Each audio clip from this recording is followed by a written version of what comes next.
Hai guys, Assalamualaikum warahmatullahi wabarakatuh. Welcome back to my YouTube channel.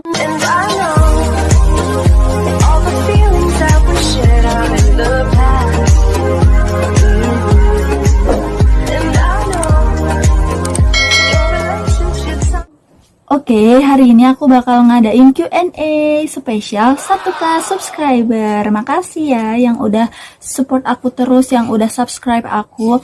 Dan ini itu aku ngadain Q&A-nya awalnya itu karena aku bikin question kan. Aku tuh iseng-iseng bikin question, kalau misalkan 1K subscriber enaknya ngapain ya, kayak gitu kan aku bikin. Jadi aku bikin di Instagram waktu itu, dan pada bilang Q&A aja. Tapi sayangnya jawaban-jawaban dari mereka itu gak aku SS gitu, aku tuh lupa banget buat nge-SS-nya, jadi gak ada deh buktinya. Ada sih satu aja dari kolom komentar YouTube ya, semoga mewakilkan ya. Oh ya, sebelum ke Q&A-nya, aku pengen ngucapin makasih dulu ke kalian yang selalu support aku, yang selalu nonton video-video aku. Makasih ya, semoga banyak manfaat yang bisa kalian ambil dari video-video aku ini. Oke, langsung aja yuk ke question. Sebenarnya malas itu manusiawi ya, kalau misalkan kita ngulang aktivitas yang sama. Jujur aku juga pernah males gitu, aku juga pernah, aduh bosen masa bikin konten mulu, bosen, kayak gitu aku juga pernah. Cuma kalau misalkan aku, cara ngantisipasinya itu, aku ingat lagi nih, tujuan awal aku untuk memulai kegiatan itu tuh apa sih, kayak gitu. Jadi aku flashback lagi, kenapa sih aku awalnya memutuskan untuk melakukan itu gitu. Kalau misalkan aku udah inget tujuan awal aku, biasanya aku bangkit lagi si moodnya gitu, jadi hilanglah malesnya gitu. Walaupun nggak langsung, nggak detik itu juga aku hilang malesnya, enggak, cuma itu bisa membangkitkan semangat aku lagi gitu. Intinya sih jangan ikutin rasa males kamu ya kan. Karena apa? Karena sukses itu hanya menghampiri orang-orang yang mau berusaha lebih keras. Boleh dong, kenapa enggak? Kan sesama teman kita harus saling membantu, ya kan? Yang penting sih launchingin dulu novelnya, karena kalau nggak ada novelnya gimana mau di-review, ya kan? Dan jangan lupa, kalau misalkan nanti udah launching, kasih tuh novelnya ke aku, biar bisa di-review. Lanjut kemana setelah ini? Aku lanjut ke PNJ, jurusan manajemen keuangan. Jujur aku ini pengen banget punya bisnis sendiri gitu, jadi entrepreneur lah ya bahasa kerennya. Dan kenapa aku masuk manajemen keuangan? Jadi itu manajemen keuangan itu pilihan pertama aku. Jadi kenapa milih manajemen keuangan? Tuh, karena nilainya keterima di pilihan pertama gitu aja sih. Dan yang penting sih aku jurusannya berbau-bau yang nyerempet-nyerempet untuk ke bisnis gitu.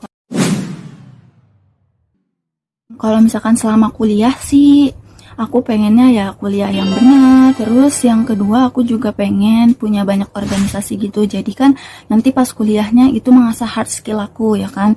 Nah, organisasi itu untuk soft skillnya aku. Jadi hard skillnya dapat, soft skillnya juga dapat gitu pengennya. Terus aku juga pengennya sih lulus cum laude gitu ya kan. Jadi dengan nilai yang membanggakan juga ya. Sebenarnya nilai bukan bukan patokan juga gitu untuk kita sukses. Cuma itu menandakan kalau kita menyerap ilmu-ilmunya dengan baik gitu. Dan balik lagi ke diri kitanya, udah diserap nih ilmunya gitu, bisa nggak kita mempergunakannya di kehidupan sehari-hari, itu aja sih. Terus aku juga pengen ngembangin YouTube channel ini gitu, supaya bisa lebih menebarkan manfaat untuk banyak orang lagi gitu. Ya semoga aja channel ini bisa makin berkembang terus, amin.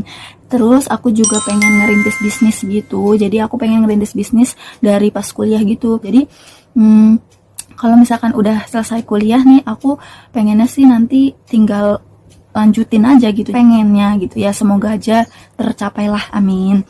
Terus aku juga kalau misalkan goal sesudah kuliahnya, yaitu aku pengen lanjutin YouTube-nya, aku pengen bikin usaha sendiri, pengen bisnis sendiri gitu, pengen nyiptain peluang kerja untuk banyak orang.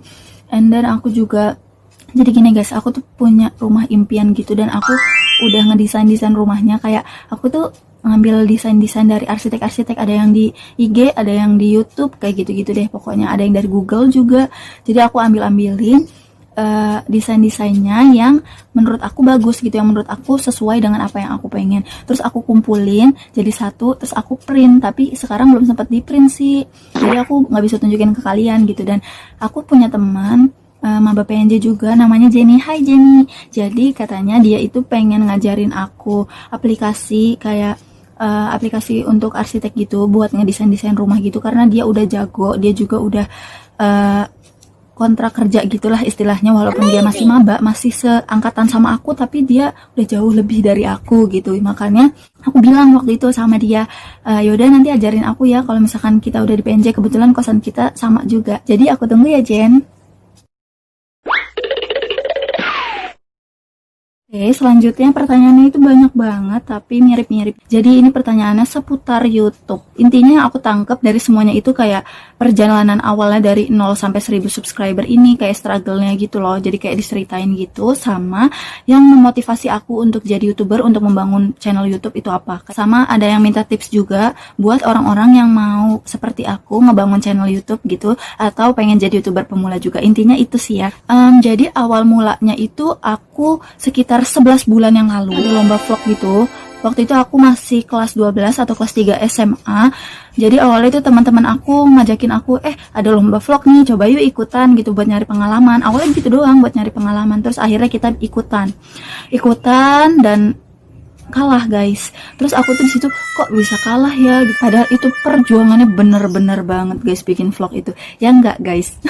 Kalau diingat-ingat lagi lucu sih, tapi pengalamannya berharga banget sih ya guys, parah. Terus aku sempat vakum juga 7 bulanan gitu, karena emang waktu awal itu aku nggak ada niatan untuk jadi YouTuber gitu, untuk ngelanjutin si channelnya ini gitu. Niatannya cuma untuk lomba doang, untuk nyari pengalaman doang gitu. Terus tiba-tiba ada pandemi corona ya kan. Di situ tuh kita mulai work from home kan, terus aku di situ tuh kayak mulai aduh boring banget di rumah, kayaknya biar tetap produktif aku tuh mikir kayak gitu. Terus aku tuh dapat ada fenomena gitu, asik fenomena ya kan. Jadi ada fenomena gitu kalau hand sanitizer itu mulai langka gitu karena banyak orang yang nyari. Terus aku juga sempat baca jurnal penelitian gitu yang udah keuji gitu, katanya hand sanitizer itu bisa kita buat sendiri dengan bahan-bahan alami, dan di situ aku pelajarin, terus akhirnya aku buat sendiri. Nah terus aku sambil di videoin gitu kan, nah aku masukin ke YouTube deh. Setelah aku share di YouTube, ternyata aku dapet respon positif gitu dari teman-teman aku, dari orang-orang yang nonton video aku gitu. Terus aku tuh kayak punya rasa senang sendiri, rasa kebanggaan sendiri. Wah, ternyata aku bisa ngebantu orang banyak loh dengan nge-share video doang di YouTube. Dan akhirnya di situ aku mulai ingin nyebarin manfaat lagi, pengen nyebarin manfaat lagi. Ya intinya motivasi awal aku kenapa aku terdorong untuk ngebikin channel YouTube ini untuk nyebarin manfaat sih. Setidaknya dengan ilmu yang cuma sedikit aku miliki, terus aku sebarin ke banyak orang, ilmu itu bisa bermanfaat gitu, baik untuk diri aku pribadi maupun untuk banyak orang gitu sih. Jujur ya, kalau misalkan untuk aku pribadi nih, aku tuh banyak banget belajar, baik cara ngedit videonya, baik cara ngomong di depan kameranya, baik cara-cara yang lain lah. Kayak misalkan awal aku nggak bisa ngevlog, terus aku nyoba untuk ngevlog, terus aku coba untuk nge-review produk. Itu kan beda-beda ya cara kita ngomongnya gitu. Jadi aku dapat manfaatnya juga dari ngebangun channel YouTube ini gitu. Terus juga aku tuh kan orangnya kayak bosenan gitu, makanya selama stay at home ini ya udah, selagi stay at home gitu biar aku tetap produktif juga, bisa nyebarin manfaat juga gitu, dan selagi positif kenapa enggak gitu kan. Jadi makanya aku terus ngelanjutin ini gitu. Terus untuk tips buat orang-orang yang pengen jadi YouTuber pemula juga, buat orang-orang yang pengen bikin channel YouTube juga, tipsnya kalau udah niat ya dilakuin. Karena kalau udah niat doang tapi nggak dilakuin ya nggak akan jalan-jalan sayang. Intinya sih jangan dengerin kata orang-orang gitu. Misalkan ada yang bilang, ngapain sih bikin-bikin channel YouTube gitu, emang nanti bakal berkembang, emang nanti subscribernya bakal banyak, viewsnya bakal banyak gitu-gitu. Udah nggak usah didengerin, yang penting kamu usaha dulu. Kalau misalkan awalnya jelek ya wajar gitu, karena justru aneh kan kalau misalkan awal kamu bikin video terus di up tiba-tiba langsung viewsnya 1 juta, langsung subscribernya 5 juta gitu kan, ya nggak ada perjalanannya gitu, nggak asik tiba-tiba langsung sukses gitu. Justru dari yang awalnya jelek harus berkembang, dikembangin lagi, belajar lagi kayak gitu guys. Jadi ada tahapannya, ada prosesnya gitu, dan mendorong diri kamu untuk terus belajar. Nikmatin aja prosesnya, nanti kamu akan sampai pada tujuan. Banyak sih, aku sebutin aja kali ya nih. Yang pertama Najwa Shihab, karena aku tuh suka banget, sebenarnya dia channelnya tentang politik ya kan, tapi aku sukanya dia itu karena pembawaan Mbak Nana yang tegas, terus langsung pada intinya gitu, jadi kayak langsung tepat sasaran, ngena gitu, langsung ke tujuannya. Terus yang kedua aku suka Mary Riana, karena dia channelnya itu kayak motivasi gitu, karena aku orangnya suka dengerin motivasi gitu. Terus aku juga suka nontonin channel DS Interior, jadi dia channelnya itu kayak desain desain rumah gitu. Dia arsitek, tapi dia ngebagiin desain rumah dia secara gratis di YouTube. Jadi aku suka ngeliatin channel-channel dia, karena kan aku punya rumah impian tadi tuh yang awal aku sebutin. Aku suka ngambil desain-desainnya dari channel dia juga gitu. Terus aku juga suka podcastnya Ruang Sandi, karena dia itu banyak orang-orang hebat gitu yang Pak Sandiaga Uno ajakin bicara gitu. Jadi aku tahu sedikit banyak perjalanan orang-orang hebat gitu, dan itu bisa memotivasi aku sih. Terus aku juga yang terakhir suka banget sama Skinny Indonesian 24. Nah itu tuh jadi kayak gimana ya, dia tuh YouTuber lawas gitu. Jadi emang dari awal banget, dia udah lama banget channelnya ada. Dan aku baru tahunya sekarang-sekarang ini, karena emang aku baru suka nonton-nonton YouTube tuh kelas 12 gitu. Dan aku sukanya dia itu karena kontennya kayak bermanfaat tapi asik gitu loh gitu. Jadi pokoknya definisi YouTuber sejati lah. Oke, tahu aja nih aku suka makanan. Kalau misalkan aku makanan kesukaannya sih yang penting halal sih, semua masuk karena aku suka makan. Sebenarnya aku sih suka semuanya gitu. Aku makan tergantung mood, kayak misalkan hari ini lagi suka pedas nih, nanti aku nyari makanan pedas. Besok aku suka yang asin, besok suka yang manis. Jadi ya nggak milih-milih makanan sih kalau aku. Kenapa ini mau bawain makanan ke rumah? Tapi aku suka banget es krim sih, karena aku tuh nggak pernah bosen makan es krim gitu. Sama aku juga suka makanan yang ada kejunya. Intinya kalau misalkan mau cepet dapat 1000 subscriber, share link terus sih, karena share link itu ngaruh banget gitu. Kamu minta tolong ke teman-teman kamu untuk share link YouTube kamu gitu, itu ngaruh banget parah ya. Metode yang aku pakai ya itu cuma share link doang, terus banyak promo gitu, kayak di IG, di WA aku sering promo tentang YouTube aku. Terus aku tuh triknya gini, misalkan ada penambahan subscriber, aku tuh sering bikin SW atau SG gitu. Jadi harapannya biar orang itu tertarik untuk ngelihat YouTube channel aku, karena aku sering promo, sering upload gitu kan. Jadi sedikit banyak ada yang nge-subscribe gitu aja. Intinya share link ya, Selin. Ortu aku tahu sih kalau misalkan aku punya channel YouTube, dan respon mereka baik, karena mereka itu selalu ngedukung keputusan dan kegiatan aku selama apa yang aku lakuin itu benar gitu dan baik untuk diri aku pribadi. Tapi kadang mereka suka kayak marah, bukan marah sih, sebel aja gitu sama aku, karena kalau misalkan aku lagi ngurusin YouTube terus aku kayak lupa makan, lupa mandi kayak gitu. Karena aku orangnya apa ya, bisa dibilang aku orangnya ambisius gitu sih. Kalau misalkan aku punya tujuan, aku pengennya cepet-cepet nyelesain tujuan itu gitu.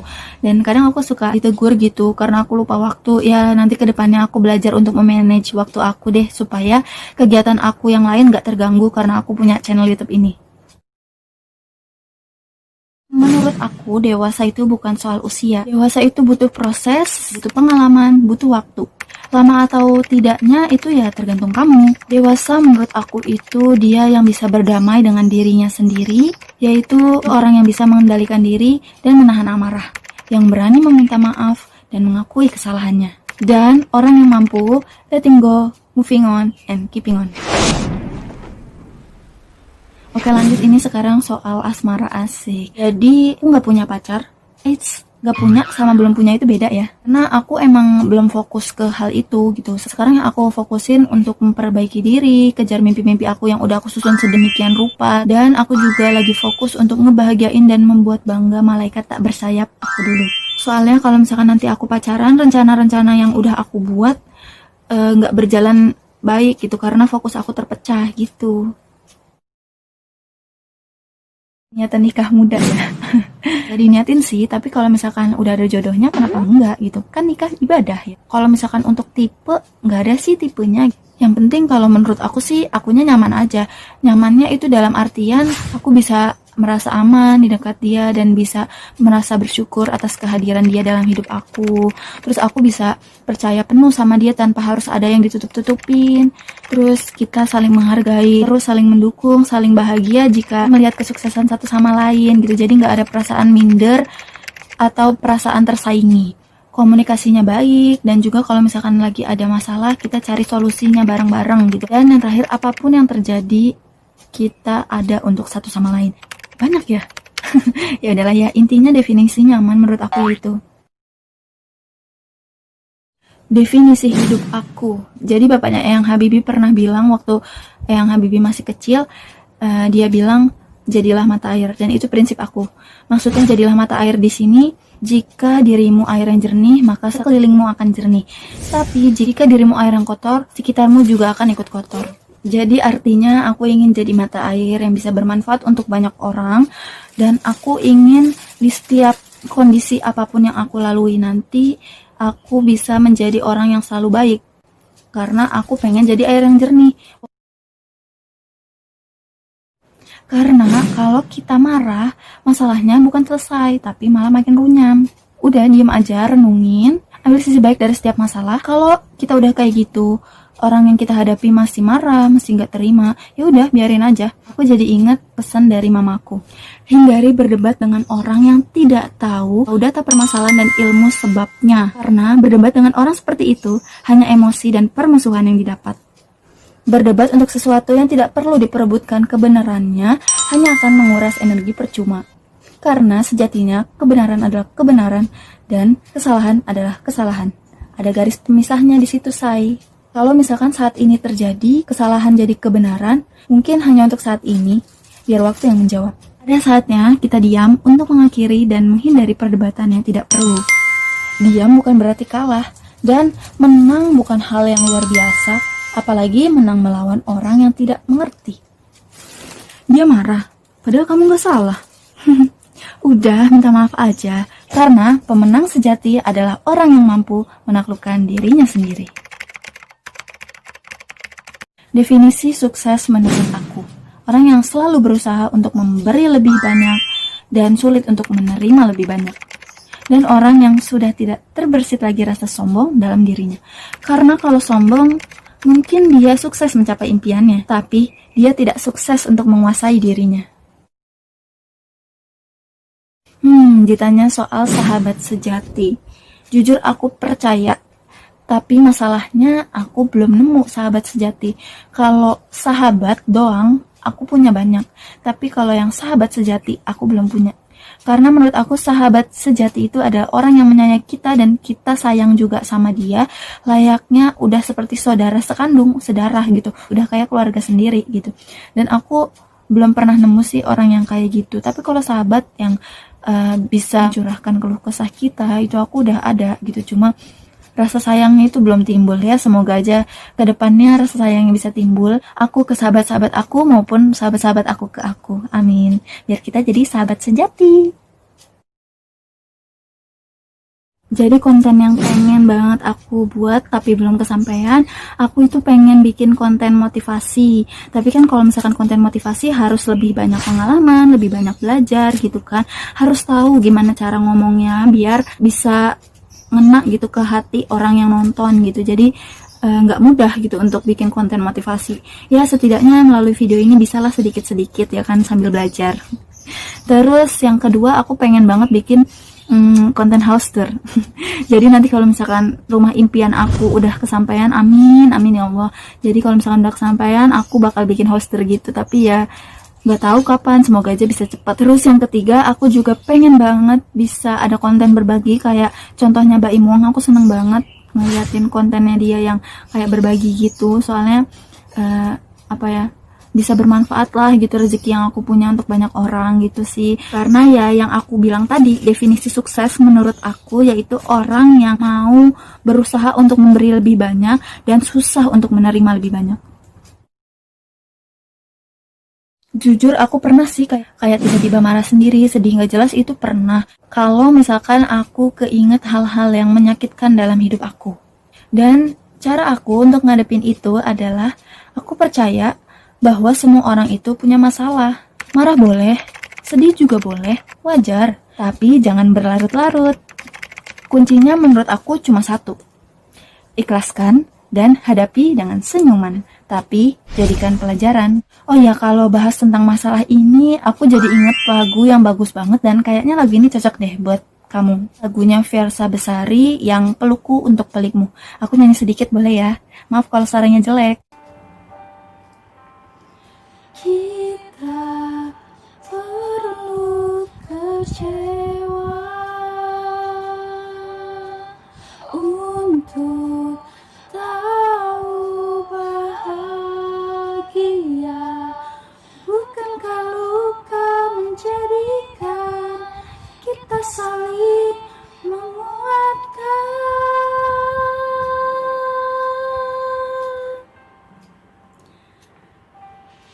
Kadangkala tak mengapa, untuk tak baik-baik saja.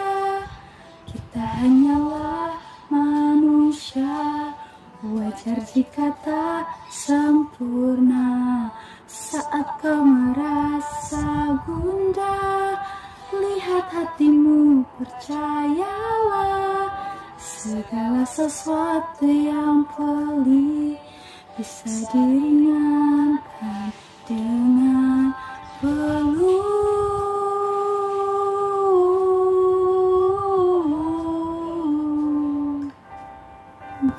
So baby girl, don't be sad and keep smile.